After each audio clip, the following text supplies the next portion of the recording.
Hi everybody, welcome to this quick 9 general wind direction playthrough for the division and dates shown on screen right now. All 9 holes, timestamps in the description down below. Please hit thumbs up and make sure you subscribe to the channel. Remember to check out our channel homepage. There is daily quick 9 content available for multiple divisions. Please remember some of these replays may be from the time before Playdemic changed the attribute levels. Two options to show you on this par 4. Any form of tailwind where you're going to have to go aggressive. So I do recommend going with a berserker so that we don't have to go over the top with our overpower.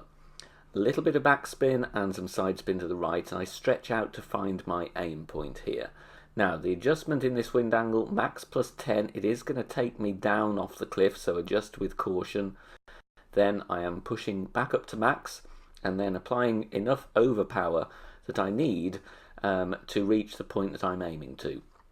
In this case, 2 rings. Outer wall curl to the right, and then we bounce very nicely on the island, and then on to the fairway, and it rolls very nicely on the green. Even a chance for a hole-in-one, to be honest, but an easy putt for eagle nonetheless. If we don't have tailwind, then we are going to have to lay up, and I would suggest going with the rock or the quarterback. So here I'm using 3.9 top spin, 2 bars side spin to the left. And the reason I use the rock or the quarterback is for the ball guide and the accuracy, more important than having a driver with loads of power here. The adjustment is max plus 10. And then I'm going to take my shot and I play with half a ball of curl to the left, just to bring me a little bit closer to the green for my second shot. So perfect ball away, bounces over the rough very nicely, and then approaches the little shadow area here. Drive distance, somewhere around 325 is going to be fine. For the second shot, I'm going to play with the thorn, and here I'm playing true club distance. So I've found the minimum distance line and I've found max. And then I'm finding my landing position, filling in the blanks of the ball guides. I only have thorn level 7 on this replay. I estimate I'm between medium and maximum distance, so I play 75% on the slider and use 10% elevation in this wind angle. If we have crosswind, I might go with a little bit more, maybe 15 or 20%, depending on the wind strength as well.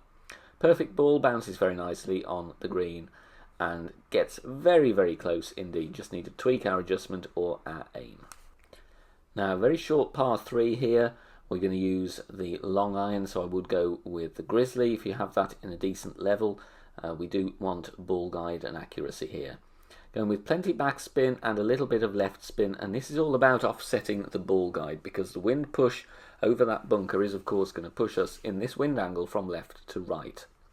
It's also difficult to get the path to the hole right on this one, because there are some little undulations in the green. In the video here I play mid plus 15 on this bounce up shot. We do hit perfect, and this is a decent look at the hole.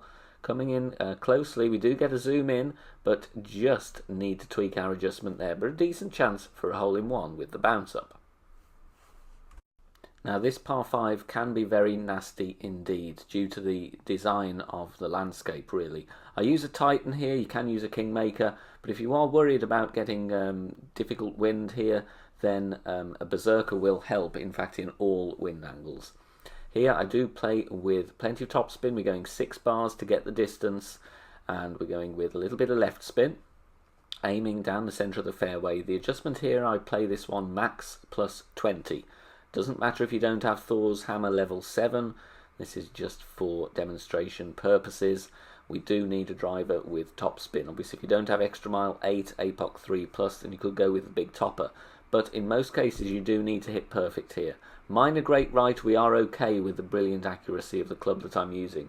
But just bear in mind, if you are using less accurate drivers, you do want to knuckle down and hit perfect. There is a slope towards the top of the fairway. Could have pushed the drive a little bit harder, but we're still going to be okay with the shot I want to play. Here I love using the Guardian, going with the max backspin approach. This is much easier if you have level crosswind or any form of tailwind, but still you've got to encounter the cliff there. We're going max backspin and 1 bar side spin to the left to stretch out to find my position, and I look at how many rings I am short. I then adjust max distance, 0 elevation, taking care as we are adjusting down the cliff. Then I push up to max. Once I've done that, I spin the camera back round and imagine the number of rings I'm getting from my Clash Caddy, and then estimate how many rings of overpower I need to make it onto the fairway. I will always add a little bit on. Because we aim off the cliff, we are going to lose distance, so just bear that in mind. This is a strange shot, but we just want to land on there and secure the E. Two options here on this par 3. Going to show you the bounce up first. Playing with the Grizzly, 4 bars of backspin, a little bit of side spin to the left, and then we've got to try and bounce in a little bowl on the fairway here. Try and find a consistent landing spot. I leave the ball guide right of pin because the wind is going to push us to the left. Adjustment on this one, max plus 10.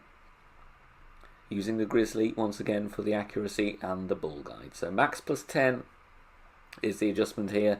This is a slightly trickier shot to drop than the rough bump that I'm going to show you, but it's less technical than the rough bump, so you need to work out which option you will prefer to play. Coming in nicely there, just a little bit short though, but a decent demonstration of the shot.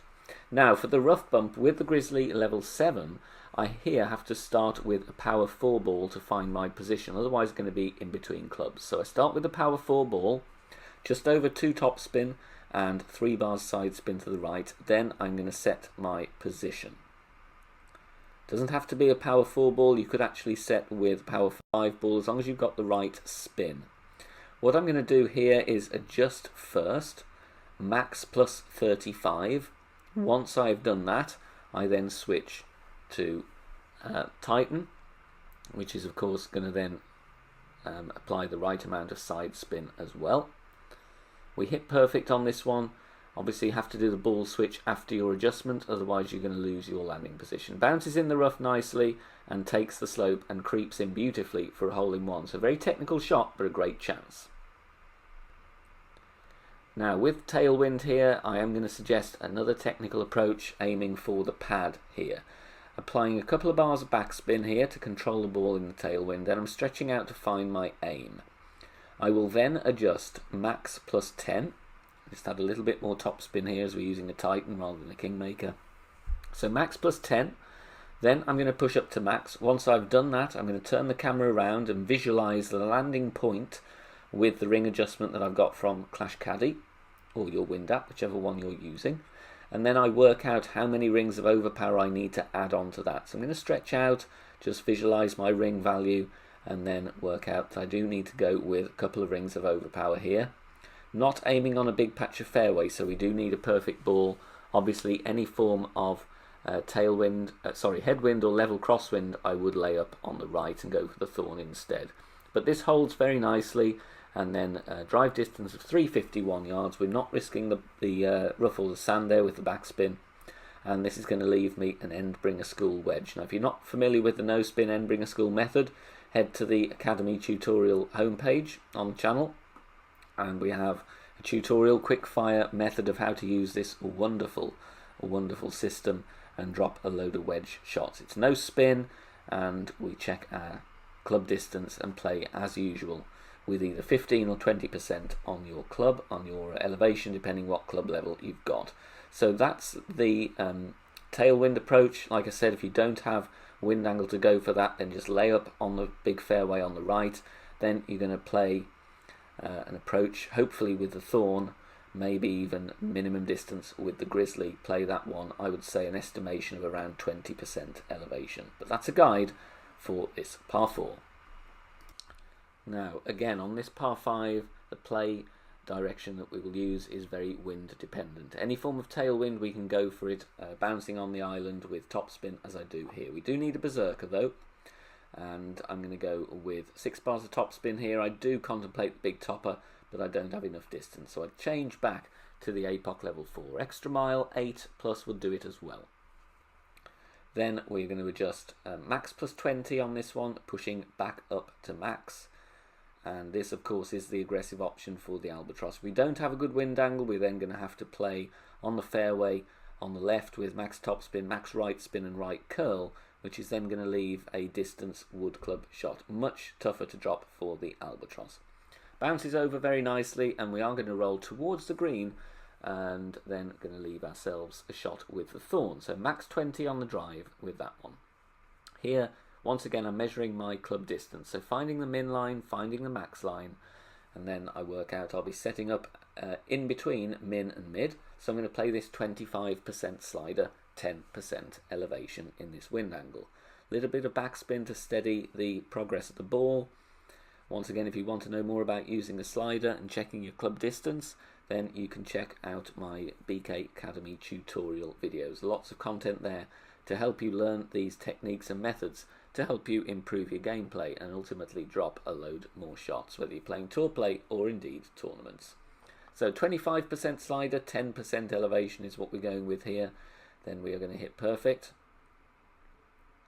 Excellent chance here for an albatross. Perfect ball away, bounces on the green and drops beautifully in there for an albatross on this par 5. Excellent chance for an eagle here, regardless of the wind direction, to be honest, but in tailwind it's very, very easy indeed. 6 top spin, 1 bar side spin to the right, which I then changed to 2 with the Titan. Here I go with a Titan rather than a Kingmaker because I want a higher wind, to be honest. I don't want to cut down the wind too much. Stretch out to find my position. Do note that the sides of the fairway do slope, so you've got to find a good bounce point here. I adjust max plus 10, and then once I've done that, I'm then going to push my target back up to max, just to gain as much distance as possible. Then no overpower here. The wind push is going to take me sufficiently to the green. Could have gone with some overpower, to be honest, to be actually on the putting surface, but this one works out very, very nicely. It rolls just approaching the fringe, and that's going to leave a very easy wedge. One thing to mention here, though, we don't just want to trickle onto the green. You can be left with a very long or even an overpower putt on this hole. So either go for the layup just before the fringe or go, all out and try and get actually onto the green.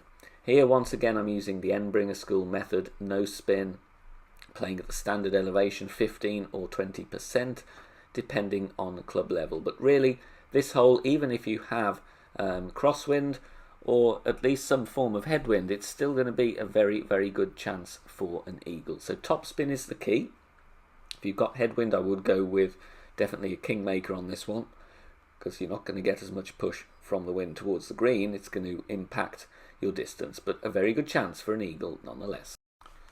A really tricky par 3 here, the cliff hole. Now we are going to go with the sniper, playing with plenty of backspin here with this cross tailwind angle. And the reason this is tricky is you've got to hop over that ravine, and there is a massive wind effect there, and also this green does slope a little bit either side of the pin, so it's very, very difficult to get this one absolutely right. It's one you do have to dial in and takes a bit of getting used to. Max plus 10 is the adjustment I'm going with here in this wind angle, and once I've done that, just going to leave the target where it is and take our shot. Perfect ball away here.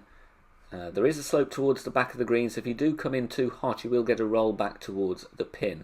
But we're attacking it directly, and we do get a zoom in, but just miss on the left-hand side. But a very tough par 3. If you are enjoying the free content here on the channel and want to help out and keep everything free, then please consider making a small donation. All donations are gratefully received and help me out here on the channel, as all of the content here is produced for free in my own spare time. You can do that in one of 3 ways. You can hit the thanks button here on YouTube, you can make a PayPal donation via the link in the description down below, or you can also join us over on Patreon. Details at the end of the video. Hole number 9, the direction of play is going to be determined by the wind angle. Any form of tailwind we should be going over on the left hand side, as I do here. In the end, I dial back from 6 topspin because that's going to be too much. So I go down to 4.5 and 3 bars of left spin. So a Katana or a Kingmaker, very useful here. And we also do need some curl. If you don't want to use APOC, you can actually use a quarterback here with a power 3 ball. You will still get over if it's in a high level. Max plus 10. Now, if there's any headwind, then I would suggest you go on the right-hand side on that first patch of fairway and then approach the green from distance. With a high-level sniper or even a long-distance wood club, especially if you're going to have direct headwind on the second shot. Playing with a lot of left curl here, and it does bounce over beautifully, and we are rolling on nicely up there on the left-hand side.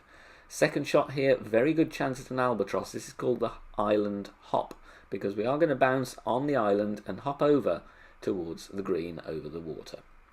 Checking my club distance here, I estimate this to be mid-distance, and I'm going to play this one with 5% elevation in the video example here. Again, crosswind will affect the adjustment, and if you are playing this in a form of headwind, be careful, make sure your second bounce is comfortably over the fringe, because the wind will of course give you a compressed flight of the ball, and it's not going to be as you see here. Leaving the ball guide short with the tailwind that we have, mid +5 is the adjustment here. Just need to tweak this one slightly. We do miss, but it's still a great demonstration of the shot that we will be playing in good wind angles to attack the pin for an albatross on this par 5. Thanks very much for watching this video here on the channel. If it has helped you in any way, please consider sharing it amongst your friends and clanmates in the game. Join us also on Facebook. Head over there, search for BK Golf Clash and join our free group. Loads of members there sharing shots. Free guides are posted, as well as loads of other great Golf Clash resources. So check us out there. You can join in the discussion and also leave feedback on the game in general. Finally, if you wish to help support the channel and keep the content free for everybody, please consider becoming a Patreon member. The link is in the video description down below. Good luck, see you soon, bye for now.